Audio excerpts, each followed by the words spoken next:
जो भाई एनए की तैयारी कर रहे हैं उनका एग्जाम अगले महीने यानी फरवरी में लगा हुआ है, तो मैं आपको एनए के एग्जाम में आए हुए सारे क्वेश्चन सॉल्व करा दूंगा, जिसका फायदा आपको यह मिलेगा कि आपका जीके का और साइंस का कोई भी क्वेश्चन आपके एग्जाम से बाहर नहीं जाने वाला है।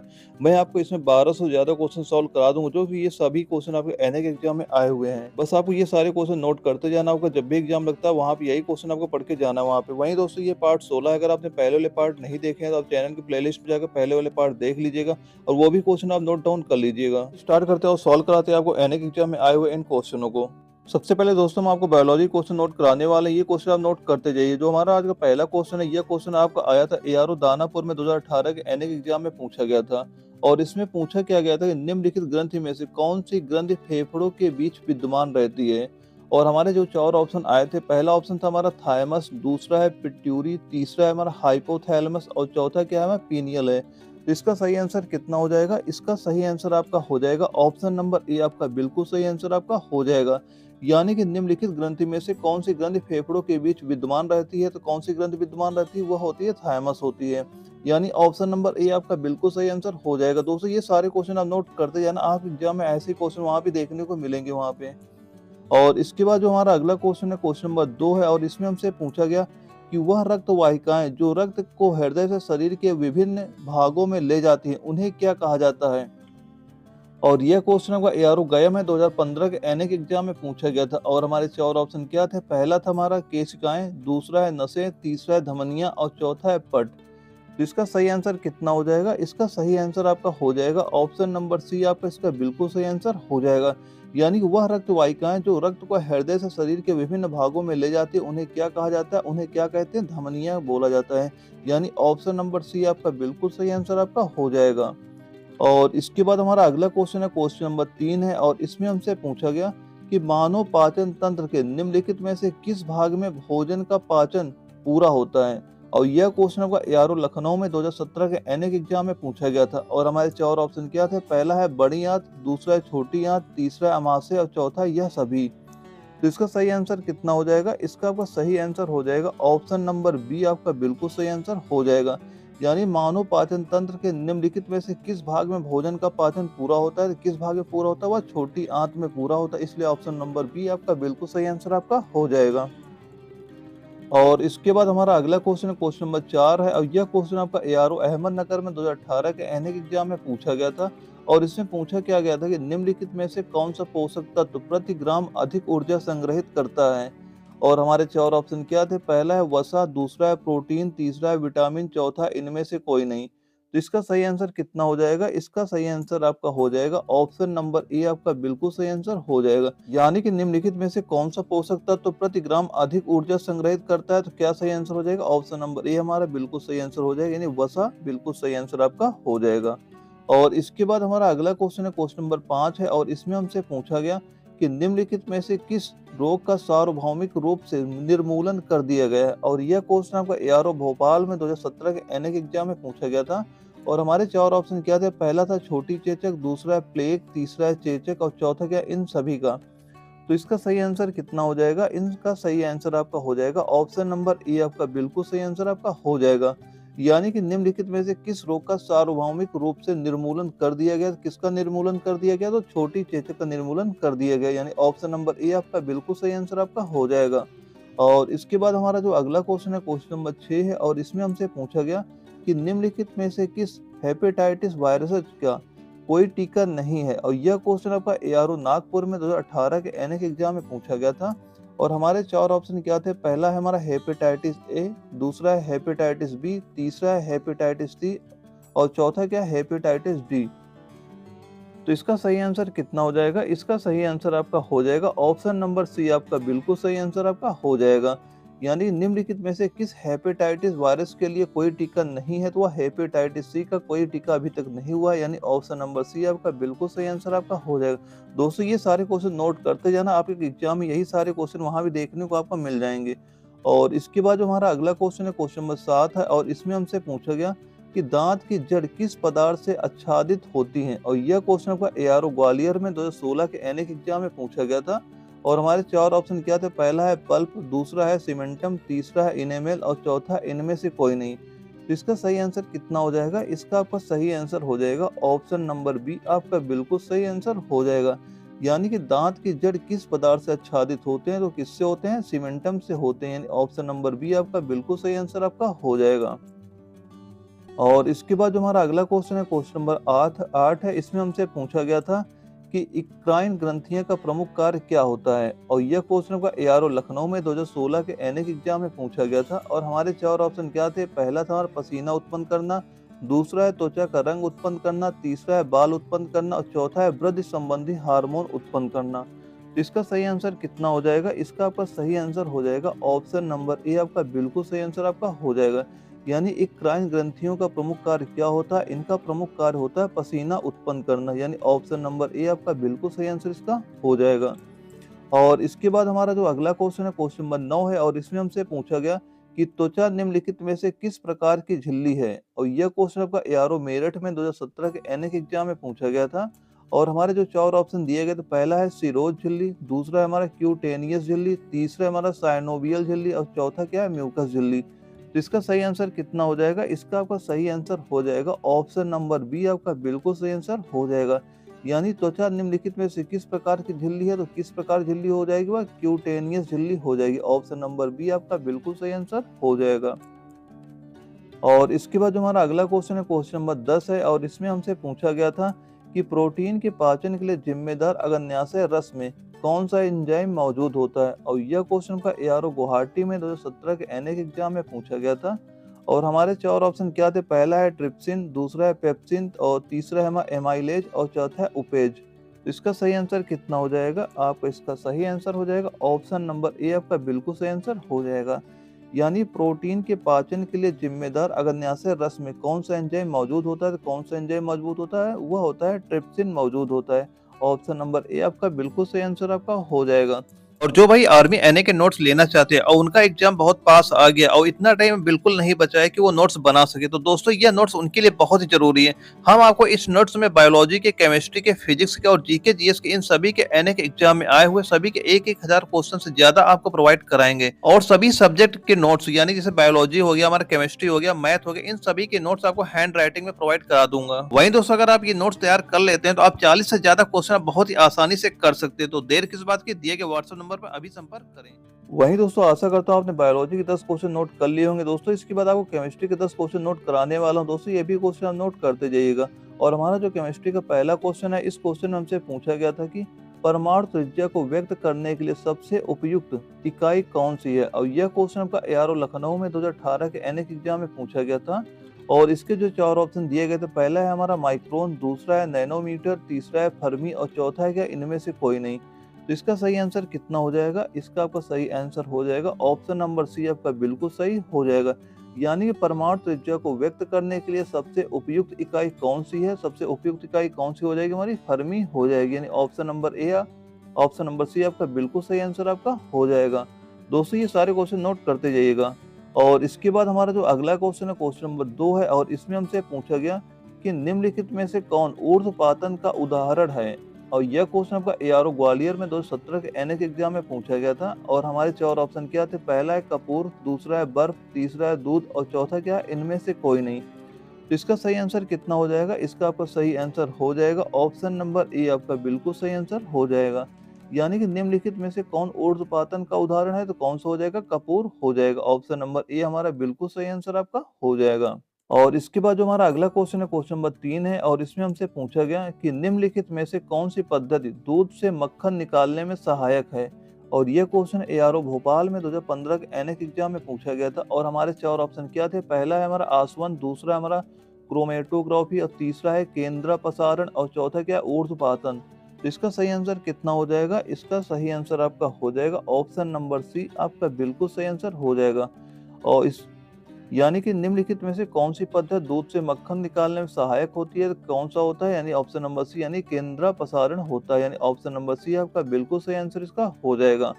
और इसके बाद हमारा जो अगला क्वेश्चन है, क्वेश्चन नंबर 4 है। और इसमें हमसे पूछा गया कि परमाणु संख्या को किस वर्णाक्षर द्वारा दर्शाया जाता है?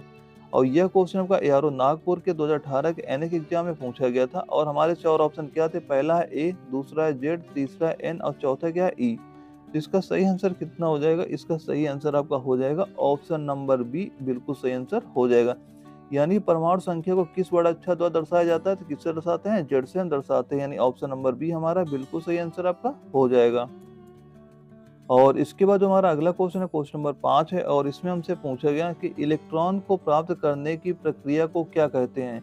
और यह क्वेश्चन एआरओ जबलपुर में 2017 के एनएक एग्जाम में पूछा गया था, और हमारे 4 ऑप्शन क्या थे? पहला है हमारा अपचयन, दूसरा है ऑक्सीकरण, तीसरा है विकिरण, और चौथा क्या? ऑक्सीकरण तथा अपचयन दोनों।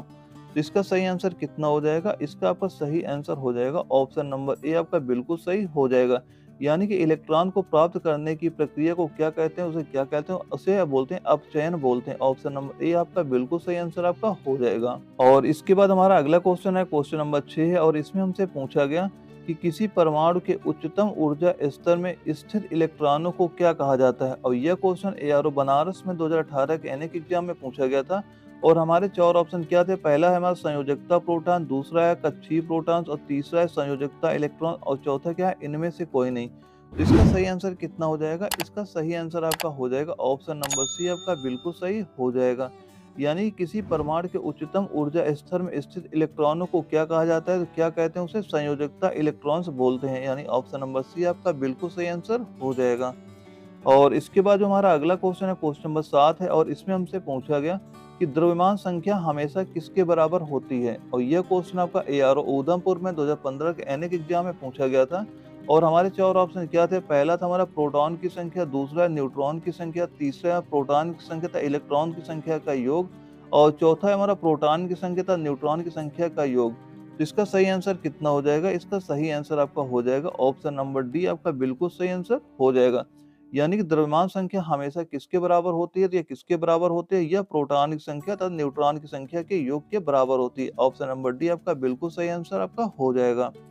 और इसके बाद जो हमारा अगला क्वेश्चन है, क्वेश्चन नंबर 8 है, इसमें हमसे पूछा गया कि किस गैस को उसकी ठोस अवस्था में शुष्क बर्फ भी कहा जाता है? और यह क्वेश्चन आपका एआरओ कैथर में 2017 के एनएक एग्जाम में पूछा गया था, और हमारे 4 ऑप्शन क्या थे? पहला है नाइट्रोजन, दूसरा है कार्बन डाइऑक्साइड, और तीसरा है ऑक्सीजन, चौथा है हाइड्रोजन।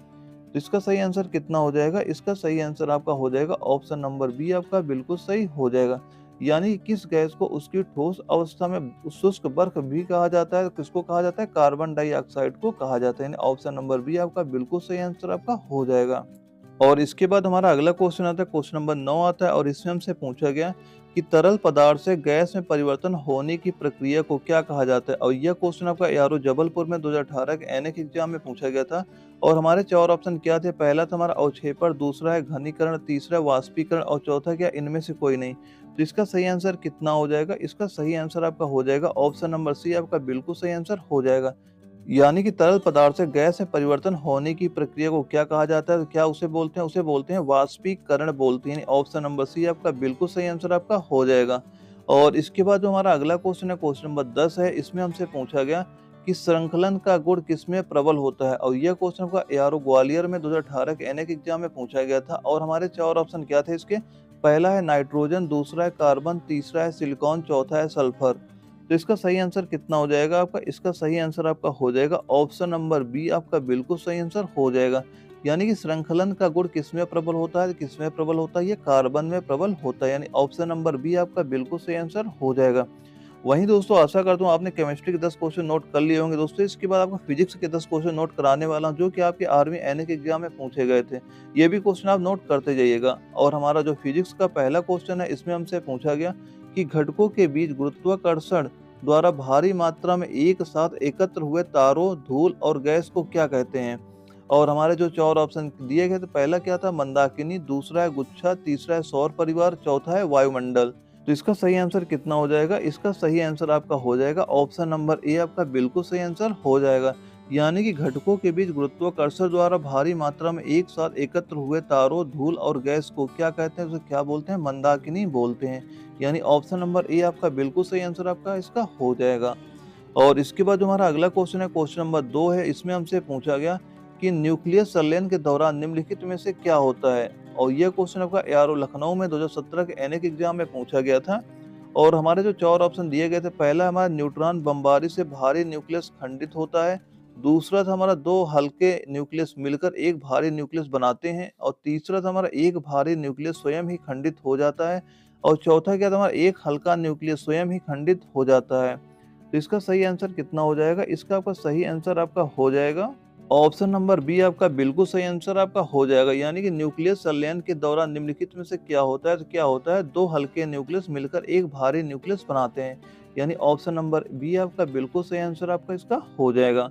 और इसके बाद जो हमारा अगला क्वेश्चन है क्वेश्चन नंबर 3 है और इसमें हमसे पूछा गया कि एक अनुप्रस्थ तरंग में एक शिखा तथा एक अनुगामी गर्त के बीच की दूरी कितनी होती है? और यह क्वेश्चन आपका एआरओ भोपाल में 2015 के एनएक एग्जाम में पूछा गया था और हमारे 4 ऑप्शन क्या थे? पहला है तरंग दैर्ध्य, दूसरा है आयाम, तीसरा है तरंग दैर्ध्य का आधा और चौथा क्या इनमें से कोई नहीं। तो इसका सही आंसर कितना हो जाएगा? इसका सही आंसर आपका हो जाएगा ऑप्शन नंबर सी आपका बिल्कुल सही आंसर हो जाएगा। यानी कि एक अनुप्रस्थ तरंग में एक शिखा तथा एक अनुगामी गर्त के बीच की दूरी कितनी होती है? तो बीच की दूरी कितनी होती है? यह होती है तरंग दैर्ध्य का आधी दूरी होती है। यानी ऑप्शन नंबर सी आपका बिल्कुल सही आंसर हो जाएगा। और इसके बाद जो हमारा अगला क्वेश्चन है क्वेश्चन नंबर 4 है, इसमें हमसे पूछा गया कि निम्नलिखित में से कौन अर्धचालक नहीं है? और यह क्वेश्चन आपका एआरओ गया में 2017 के एनएक एग्जाम में पूछा गया था और हमारे 4 ऑप्शन क्या थे? पहला है क्रिप्टन, दूसरा है सिलिकॉन, तीसरा है जर्मेनियम और चौथा क्या है? सेलेनियम। तो इसका सही आंसर कितना हो जाएगा? इसका आपका सही आंसर हो जाएगा ऑप्शन नंबर ए आपका बिल्कुल सही आंसर हो जाएगा। यानी कौन सा अर्धचालक नहीं है, इसमें कौन सा अर्धचालक नहीं, केवल क्रिप्टन ही ऐसा ऑप्शन में दिया हुआ है जो कि एक अर्धचालक नहीं है। इसलिए ऑप्शन नंबर ए आपका बिल्कुल सही आंसर आपका हो जाएगा।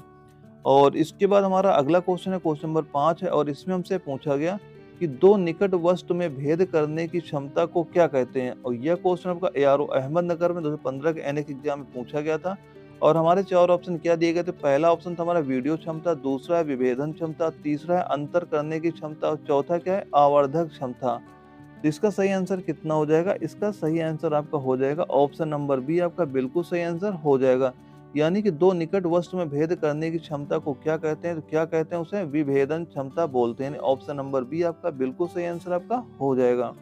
और इसके बाद जो हमारा अगला क्वेश्चन है क्वेश्चन नंबर 6 है और इसमें हमसे पूछा गया कि निम्नलिखित में से कौन सी विद्युत चुम्बकीय तरंग की तरंग दैर्ध्य सबसे कम होती है? और यह क्वेश्चन का एआरओ नागपुर में 2018 के एनएक एग्जाम में पूछा गया था और हमारे जो 4 ऑप्शन दिए गए थे, पहला है अल्फा, दूसरा इंफ्रारेड और तीसरा है गामा और चौथा क्या है? एक्स किरण। तो इसका सही आंसर कितना हो जाएगा? इसका आपका सही आंसर हो जाएगा ऑप्शन नंबर सी आपका बिल्कुल सही आंसर आपका हो जाएगा। यानी कि निम्नलिखित में से कौन सी विद्युत चुम्बकीय तरंग की तरंग दैर्ध्य सबसे कम होती है? किसकी सबसे कम होती है? गामा की सबसे कम होती है। ऑप्शन नंबर सी आपका बिल्कुल सही आंसर आपका हो जाएगा।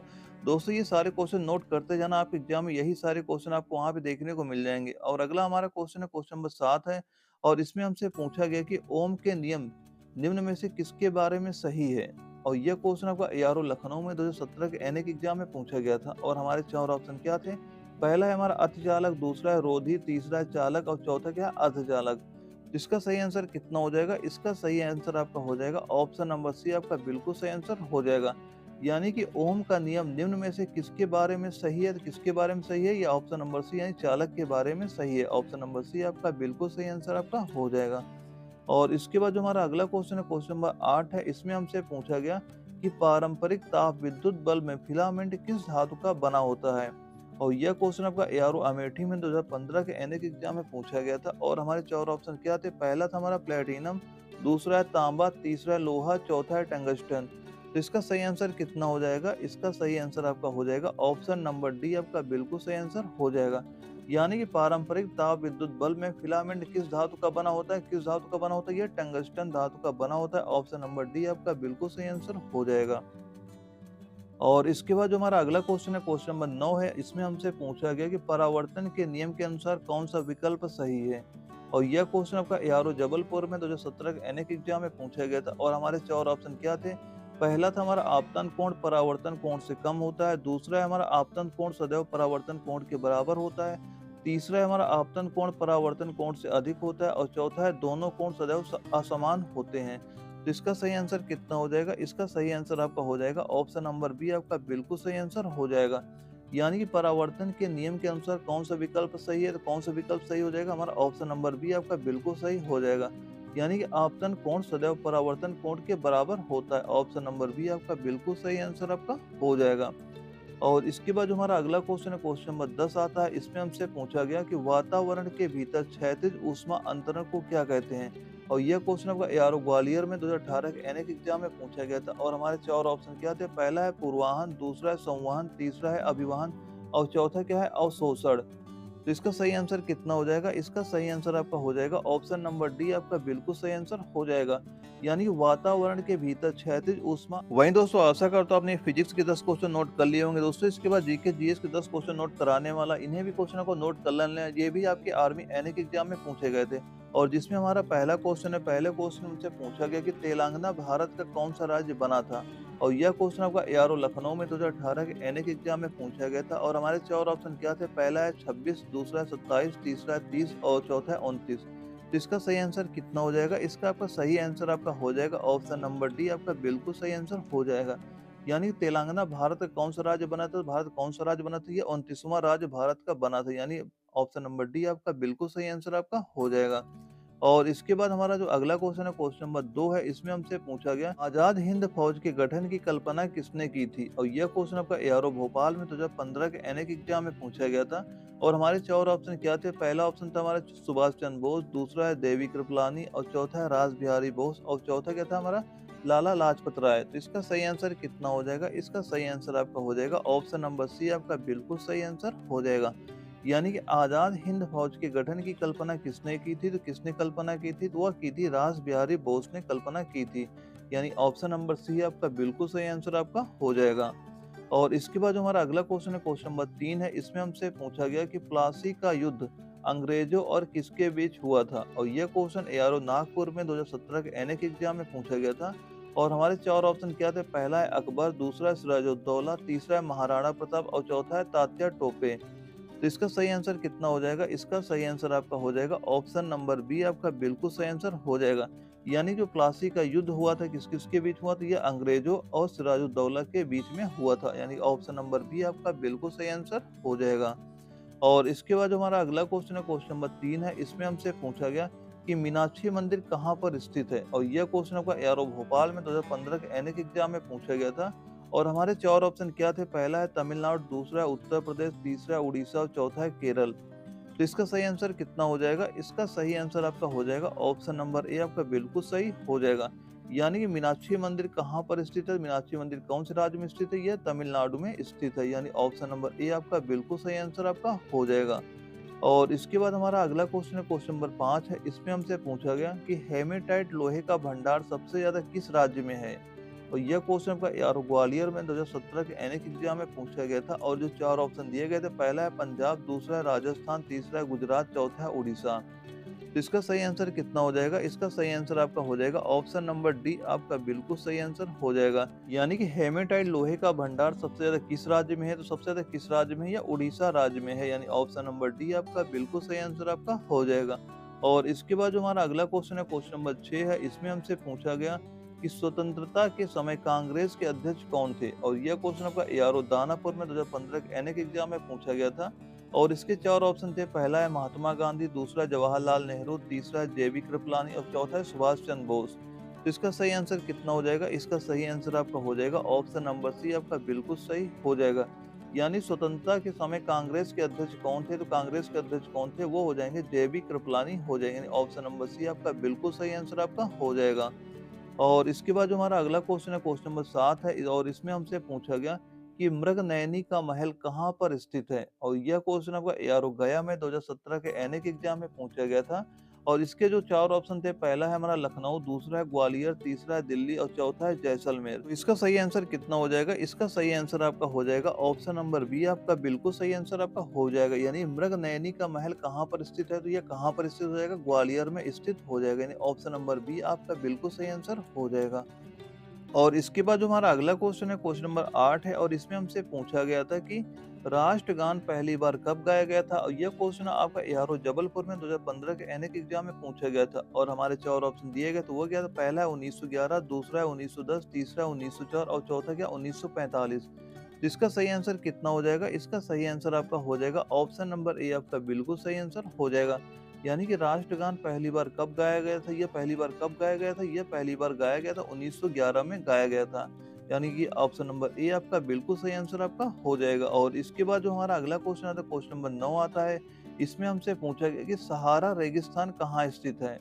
और यह क्वेश्चन आपका एआरओ आगरा में 2017 के एनएक एग्जाम में पूछा गया था। और हमारे 4 ऑप्शन क्या थे? पहला है हमारा ऑस्ट्रेलिया, दूसरा है उत्तरी अफ्रीका, तीसरा है भारत, चौथा है उत्तरी अमेरिका। तो इसका सही आंसर कितना हो जाएगा? इसका सही आंसर आपका हो जाएगा ऑप्शन नंबर बी आपका बिल्कुल सही हो जाएगा। यानी सहारा रेगिस्तान कहाँ स्थित है? तो सहारा रेगिस्तान कहाँ पर स्थित है? यह स्थित है हमारा उत्तरी अफ्रीका में स्थित है। ऑप्शन नंबर बी आपका बिल्कुल सही आंसर हो जाएगा। और इसके बाद जो हमारा अगला क्वेश्चन आता है, क्वेश्चन नंबर 10 आता है। इसमें हमसे पूछा गया है चुनाव आयोग की नियुक्ति कौन करता है? और यह क्वेश्चन आपका एआरओ लखनऊ में 2018 के एनएक एग्जाम में पूछा गया था। और हमारे 4 ऑप्शन क्या थे इसके? पहला है प्रधानमंत्री, दूसरा है राज्यपाल, तीसरा है राष्ट्रपति और चौथा है इनमें से कोई नहीं। तो इसका सही आंसर कितना हो जाएगा? इसका सही आंसर आपका हो जाएगा ऑप्शन नंबर सी आपका बिल्कुल सही आंसर हो जाएगा। यानी चुनाव आयोग की नियुक्ति कौन करता है? चुनाव आयोग की नियुक्ति कौन करता है? तो इसका सही आंसर हो जाए क्या हो जाएगा? वहीं दोस्तों आशा करता हूँ आपने ये 40 क्वेश्चन नोट कर लिए होंगे। दोस्तों आपके एग्जाम तक मैं आपको टोटल 12 से ज्यादा क्वेश्चन सॉल्व करा दूंगा। ये सभी क्वेश्चन आपके आर्मी एनए के एग्जाम में आए हुए हैं। ये सारे क्वेश्चन आप नोट कर लेना। आप जब भी एग्जाम देने जाएंगे वहां पे आपको यही सारे क्वेश्चन वहां भी देखने को मिल जाएंगे। यानी कि आपका जीके का और साइंस का कोई भी क्वेश्चन आपका एग्जाम के बाहर नहीं जाने वाला, क्योंकि आर्मी के एग्जाम में क्या होता है सबसे ज्यादा रिपीटेटिव क्वेश्चन वहां पे पूछे जाते हैं। और दोस्तों जो भाई एनए के नोट्स लेना चाहते हो दिए के व्हाट्सएप नंबर पे संपर्क करके नोट्स ले सकते हैं। यहाँ पे क्या करें, अभी तक एनए के एग्जाम जितने भी क्वेश्चन आए हुए हैं और जो क्वेश्चन आ सकते हैं वो सारे क्वेश्चन आपको उस नोट्स में प्रोवाइड करा दिया हूँ। और दोस्तों यह वीडियो अगर आपको अच्छी लगे वीडियो को लाइक करना, और चैनल अगर आप नए हैं तो चैनल को सब्सक्राइब करना, ताकि आगे भी चल के आपको इस तरह के वीडियो मिलते रहे। ओके दोस्तों, मिलते हैं अगले वीडियो में, तब तक के लिए जय हिंद, वंदे मातरम।